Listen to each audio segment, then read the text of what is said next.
यो गाना आफै कम्पोज है एकदम विमान बजार दाजु या उमेशको आप्पा अब हामीले मैले प्लेटको नानीहरूलाई चाहिँ यो लगेको छु बुढोलाई पनि यो अब कल्ला सिंहलाई पनि हामीले साथमा सँगै हिँडेको त्यहाँदेखि महिला सिंह हजुरहरू त्यहाँदेखि उहाँ बापुवा सिंहहरू त्यहाँदेखि त्यहाँ मुनिको प्लेटलाई पनि सोमराजलाई नै मैले हरि गरेँ सायद मैले यो देउसी खेलेको नन स्टप 55 वर्ष यो डाँडा काँडामा यो पहाड पर्वतमा बोकेर हिँड्यौँ तर कहिले मादल हामीले सही सलामत ल्यायौँ 55 वर्ष चाहिँ नन स्टप अहिलेसम्म केही पनि भएको यो नानी यो एन्टी चिज हो यो त 200-250 वर्ष त्यसले भएको जमाना मेरो जिजूले बजाएको भन्छ त्यहाँ बाजेले बजायो बाउले अब मौनी 60 वर्ष अन्त त्यसै 2.5 वर्ष मलाई यो एन्टिक चिज भनेर बनाएर पनि म तपाईँलाई 20,000 थपिदिन्छु नयाँ मादल पनि दिन्छु 20,000 पैसा पनि दिन्छु बाजेले भनेको यो चिज चिनेर चाँडिनै दियो त एउटा किनभने यो हाम्रो पुर्खाको लास्टमा म दिइराख्छु के भन्छ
हजुरको घरमा एउटै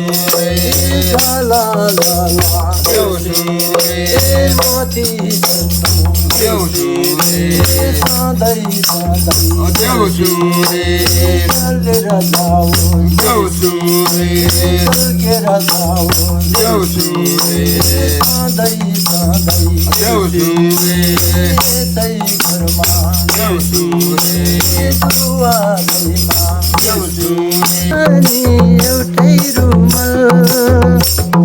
रोबरी नराम्रो बानी माया लदै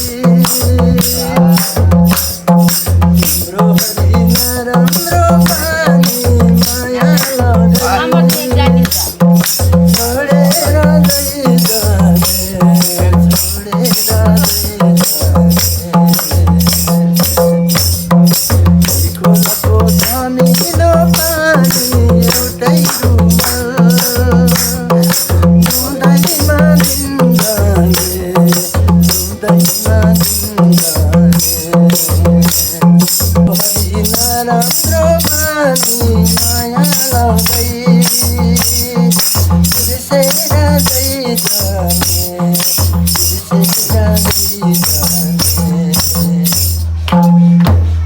छोडेर चाँडिनै दियो त एउटा किनभने यो हाम्रो पुर्खाको लास्टमा म दिइराख्छु के भन्छ अहिलेको नानीहरूलाई यो जे नै भनेदेखि जे नै गरेर क्या बजाउनै पाउँदैन मादल पनि पाउँदैन यस्तो